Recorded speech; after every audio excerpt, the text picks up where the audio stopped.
Hey everybody, my name's Ryan.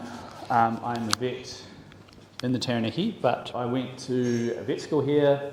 I was a vet here for 10 years. There's a few familiar faces in the crowd, not as many as I thought. I must have been away for too long. Had my 3 children here, so the Manitou is very dear to my heart. And I feel very honoured to be here to talk to you today. As a vet looking in from the outside, I think it's incredibly exciting. I think it's a cool new development in an already cool industry, and I'm just really loving the kind of conversations that I can have with my clients and the things that we can look into and the levers we can pull, like Kate mentioned. And we're lucky enough to have quite a few farmers with Halter, and they were generous enough to get on board with us and give us access, and we've sort of learned along with them because it is a learning journey. It's new to a lot of people, and like I say, I think it's incredibly exciting and incredibly cool space to be in right now. So the agenda for today is we're going to look at some benchmarks. The cool thing about these collars is that they're pulling data 24/7, 365 days a year, and you can start to see some really cool patterns and insights coming out of them. And also some things that you guys can look at today, tomorrow, next month on your own phones and your own web apps that will hopefully help you have the best mating you possibly can. We're going to look at the transition and pre-mating period and the mating period. And a cool stat that Halter has pulled out for us is that 80% of all the cows with Halter on in the Manitou Whanganui area have already calved. So we're already a fair way through calving, right? So we're, at least plan started mating averages have changed since I was here. We're about a month out from the plan started mating. So transition and pre-mating period. So great mating results start with A, meeting body temperature score targets. That's not new to anybody. A good transition. And that is quite new to me, at least. I used to think about transition just in terms of calcium and magnesium in down cows, but it's really setting a real strong spotlight on how important that period is, and C, getting them cycling really well. If we get more of our cows cycling before mating starts, we're going to have a much better chance of hitting cycling rate targets in mating. And the more cycles that a cow has before mating, the higher conception rate is. So if we mate her on her 3rd cycle, she's going to have a better conception rate than if we made her on her 2nd cycle, and she's going to have a better conception rate then than if we made her on her 1st cycle. So the more cows we can get cycling faster, the better in terms of our results. The indicators that we'd really like you to look at, in the calving and transition period, that can make a big difference, being that you are Halter farmers, or hopefully soon Halter farmers, is your calving, transition and behaviour graphs. So behaviour graphs is a kind of a Halter term. Basically like rumination and grazing minutes. If you can get your springers ruminating well, if you can get your colostrums jumping back up to a good rumination quickly, if you can get your early milkers and your cows all the way through up to mating ruminating well, that probably indicates they're being fed well, and you're just going to have a better mating. And then we can look at a percentage cycled after calving and the cycling rates before the plants are mating, and that's 2 sort of ways to measure the same thing: how quickly our cows are calving, healing, getting their hormones cranking, and cycling again post-calving. Because we kind of ask quite a lot of our cows. We're asking them to peak and milk right about mating time. We're asking them to start putting on body condition score. We're asking them to produce hormones and cycle, and we're asking them to conceive and hold. So it's quite a big ask. And these are two different ways of looking at how your management and your feeding is influencing how quickly they're cycling again. But unfortunately, we can't just farm from your phone, as tempting as that would be. You've still got to get out and do all those things that you've always done. Body condition score your cows, monitor their loss between calving and mating, get your macro minerals right, your calcium, magnesium, get your trace minerals right, and manage your diseases. So obviously, cows that have a lot of mastitis, we know that they struggle to get in calf compared to cows that don't have mastitis. Cows that are lame are going to struggle, and cows that have uterine diseases, dirty cows, they're going to struggle. So you can't forego those things. You still have to keep your eye on the ball with those. But the beauty of Halter is that it adds in so much more on top of what we could have done before Halter. This is a really cool data set that I love, and it is averages for all the cows that had a Halter collar in 3 different regions of New Zealand: Southern, Waikato, and here in the mighty Manitou Whanganui. The average for all the cows as they move from 12 days before calving through to calving and then out to 20 days post-calving. So our traditional transition period, and the blue line is the average rumination, and the green line is the average grazing. And this set of data, which is really powerful. You know, again, the cool thing about Halter is that it's massive data sets, and in the world of dairy, like dairy cow research, that's really powerful. And the two takeaways I take from this set of data, the first one is, if you look at the different regions from days sort of 4 onwards, all the cows are ruminating in basically a very similar pattern. They're all in that sort of 400 to 500 minute window. And 400 to 500 minutes is coming out more and more strongly as a really good benchmark, a really good target for you guys to be meeting for a well-fed dairy cow in New Zealand with a well-balanced diet. And this data here just lends confidence in that. It makes me feel confident to say, try and get your cows to ruminate in that 400 to 500 minute window, because this is a lot of cows, and there's variation in how cows are fed within each region. But really, if you split it, if you look at it, the cows are probably fed pretty similar on average, regardless of whether in Southland or Waikato or Wanganui. So that's the first big takeaway, is try and get into that magic window of 400 and 500 minutes. The other big takeaway is that you can't just apply that rule to everything. You actually have to think about it, and that is because of this. Oh, sorry, getting ahead of myself. That is because of the Southland data up here. So cows are wintered in Southland a bit different. They're on fodder beet crops. So the farmer drops a break fence or maybe a halter fence. The cows walk into an area, a relatively small area of fodder beet.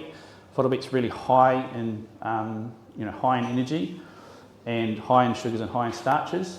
So they eat that in a relatively small amount of time, and then they turn around and they go and eat some high fibre feed, some straw, some hay, maybe some poor quality silage.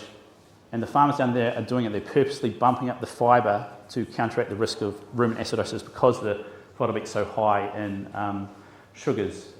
And so you can see there that their ruminating is a lot lower, sitting down around that 200 compared to the Waikato and compared to here in the Manawatu.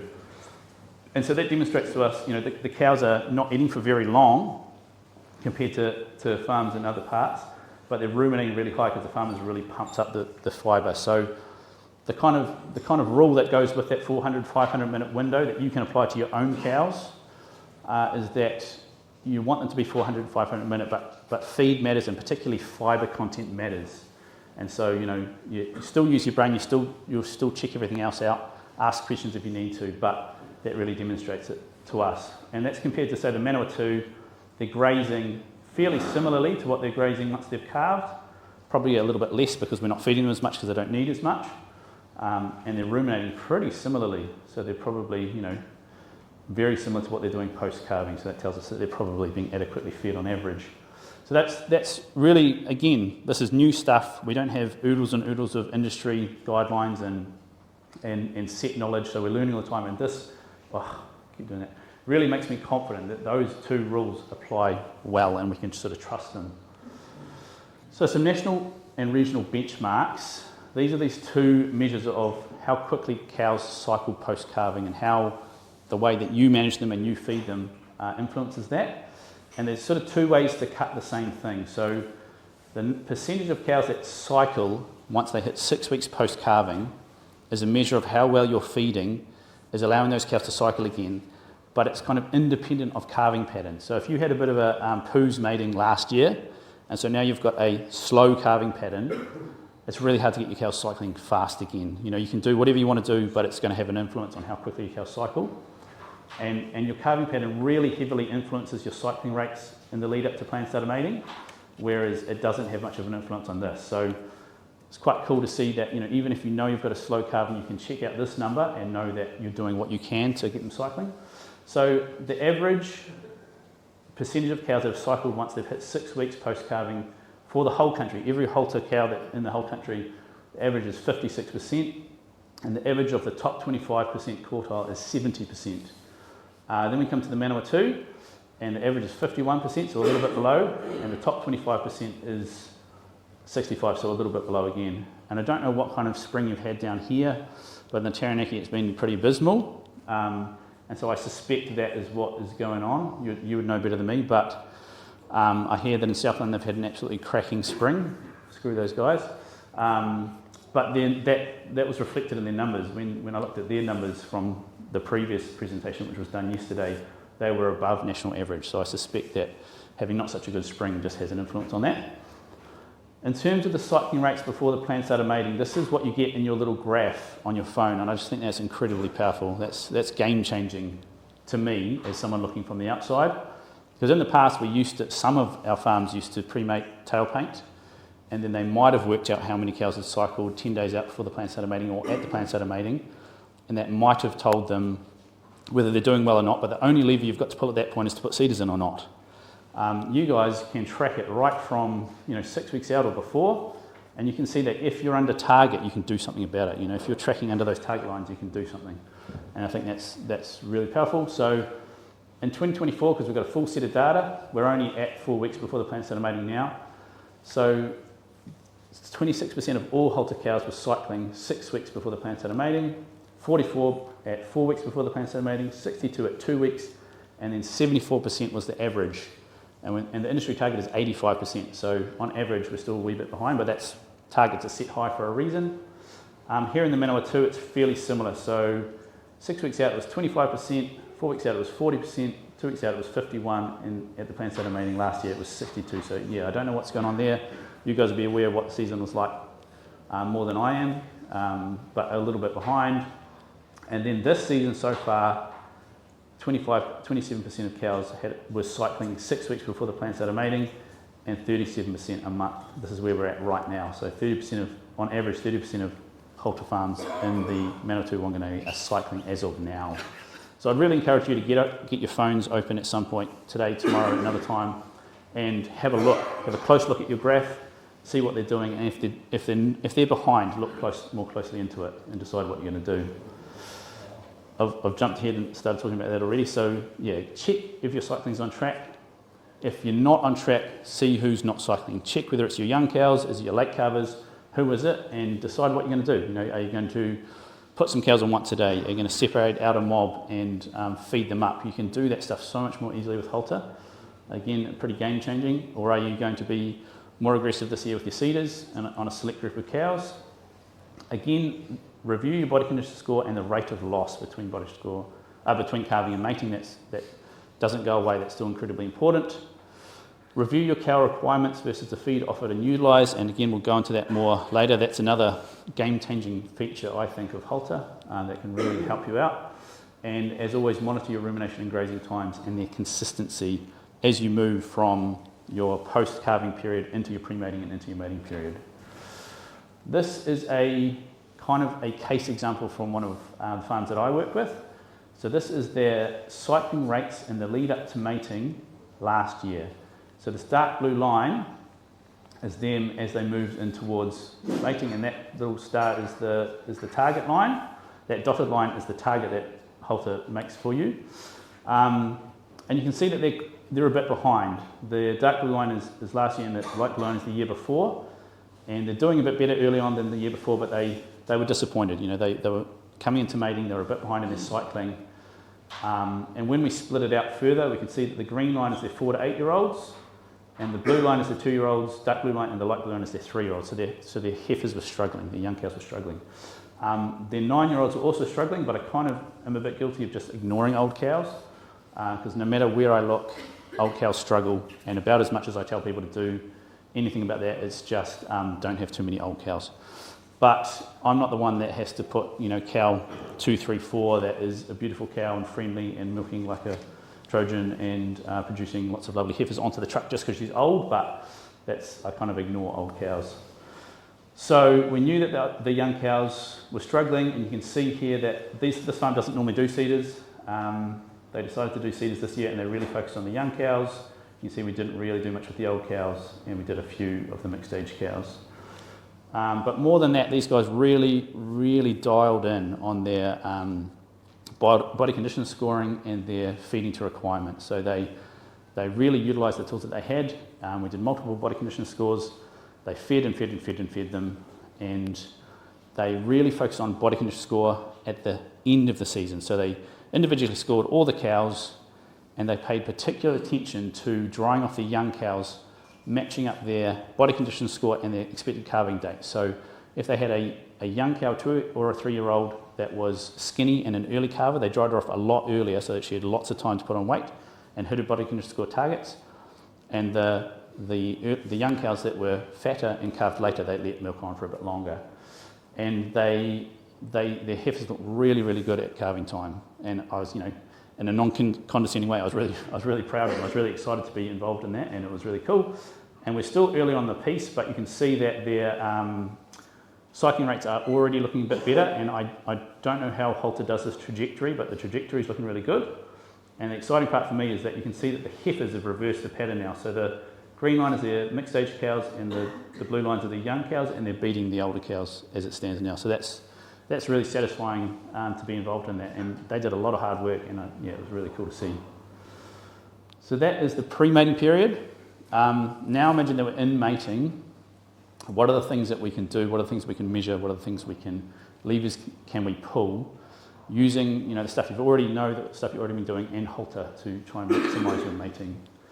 So great mating results come from feeding cows well so that they keep cycling and they submit and they conceive and they hold pregnancies. Again, we're asking a lot of these cows, they're superstars, they're kind of athletes. They're peaking in milk at this time as well and hopefully holding a nice steady peak for you. So we really need to try and maximise their care and their feeding, I suppose. Before we were talking about managing your transition, rumination, and then looking at your cycling. Now that we're in mating, we want to look for consistent rumination and grazing times, and we want to monitor our submission rates and our non-return rates and our in-calf rates. And I always think about, when I'm thinking about this talk, I always think about comparing it to pre-Halter or non-Halter farms. And in the past, you probably did a quick calculation and worked out how many cows you'd have to submit on a daily basis in mating to hit your 3-week submission rates, right? I don't know anybody that was really monitoring the non-return rates through mating. And in-calf rates was something we kind of talked about once we'd done our scanning, right? We didn't talk about it beforehand. And the cool thing about Halter is that now all the stuff is real time, it's in your face, it's easy to access, it's presented beautifully. And so you can monitor it, and again, you can do something about it as you go through rather than waiting to the end or going, oh no, like I had a bad mating. Let's think about what to do next year. It's there for you right then and there. And again, we can't just farm looking at our phones. You've still got to monitor things like your milk production, your fat percentages, your protein percentages, and look for drops and decide what you're going to do about it as you go along. I love this graph very, very much. This is an example of a farm that is on the unlimited package. And up here you can see the rumination line. So it's dipping up and down. It's dipping below the 400 line quite a bit. The grazing line is this blue line here. And down below it is how much, this is his milker's mob. And down below it is the how much pasture Halter is telling you they're getting fed every day, which is again game changing. Is the the green bar, and the yellow bar is what he's inputted as his supplements for that mob per cow each day. And this dotted line across the top is the cow requirements for that mob based on how heavy his cows is, how much milk they're producing, how much they're walking, how much body condition score he wants them to put on. And so that's just a really accurate, powerful measure of what his cows need each day. And I counted it up, in 19 days out of the 29 there, the cows are not being fed to requirements. And so I think about it as an analogy, like if you were an athlete and you're wanting to break a weightlifting record or a sprinting record or a rowing record or something, you could calculate how much calories you need to do your intense training plus your maintenance calories, and you'd know how much protein you need. And if you're training like stink for 30 days, but you're only eating enough food and the right food for 19 out of those 30 days, you're just not going to achieve the results that you could if you'd eaten the right stuff every day. And it's the same for our cows. The cows on this farm, if they're not meeting requirements 19 days out of 29, they're just not going to produce as much milk, they're just not going to cycle as well, they're just not going to put on weight as well. And so that is an example of a farm that is relatively inconsistent with their feeding, with their behaviours. And then we have a farm that is a lot more consistent. So that, again, that's the rumination line, and you can see it's just that much more tidy. It's that much less variation, that much less wiggly. Same with their grazing line. And you can see here, there's only sort of one day that they're not feeding cows to requirements. So I'm just really confident that this farm, at least if they're feeding their cows consistently like this in the mating period, they're going to get better results than that previous farm. Like I said, this is on the unlimited package, but you can look at it no matter what package you're on by looking at rumination alone. So this is 2 screenshots from 2 of our farms, and you can see on this farm, the rumination line again is wiggly. It's all over the place. The the blue shading is variation in rumination as well. You can see that it's dipping under the 400 line quite a bit, and it's just, like I say, it's just all over the place. And even without them being on the unlimited package, we can be pretty confident that those cows are not being fed really consistently to requirements. Compare that to one of our other farms, the line is just that much more steady, the variation is that much more steady, and again, I'm confident that this cow, if these 2 farms feed their cows in this way during mating, the farm on the right is going to get a much better result. So now some national and regional benchmarks relating to non-return rates and in-calf rates. So for all of the Halter cows across the country for 2024, the average non-return rate or conception rate was 54%, which is actually pretty good. The average of the top 25% was 58%, so that's pretty darn high. We sort of have that magic target of 60% in our heads.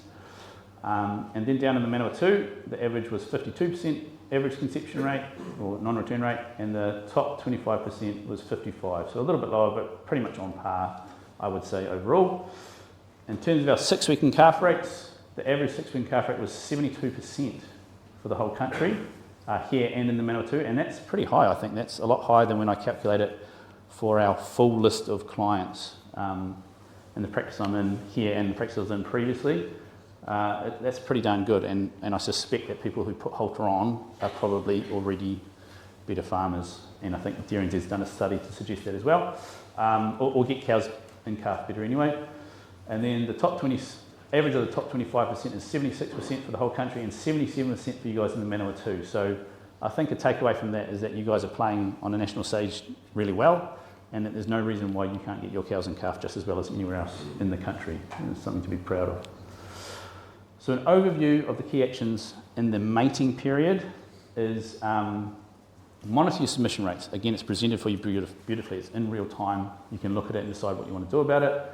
Similarly, monitor your non-return rates, monitor your rumination and grazing times and their consistency, and don't take your eyes off the other data that you've got. Look at your milk composition, your milk production total and its composition as you go through mating, paying particular attention to milk production drops as we move into sort of second round grass and the quality drops out, and we're wanting our cows to peak and hold a peak, and we're wanting our cows to cycle and we're wanting them to hold.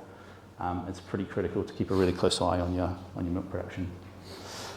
And if you forget everything else that I've said today, please, number 1, go and check your cycling percentages on your pre-plant starter mating on your app. Open up your app, look at your little pretty graph and decide what you're going to do about it, make a plan. 2, monitor your rumination times for different mobs. Again, open up your app and just look at that squiggly line for your different mobs and keep looking at it, and have a think about it. Use your brains and have a think about what you want to do, whether it's good and whether you need to make any changes. And then 3, make sure that the requirements meet demand as cows peak in milk production right at mating starts. And again, Halter, I think, provides you some unprecedented help in that way, and that's a good segue for Connie to talk about feeding and feed requirements and that stuff.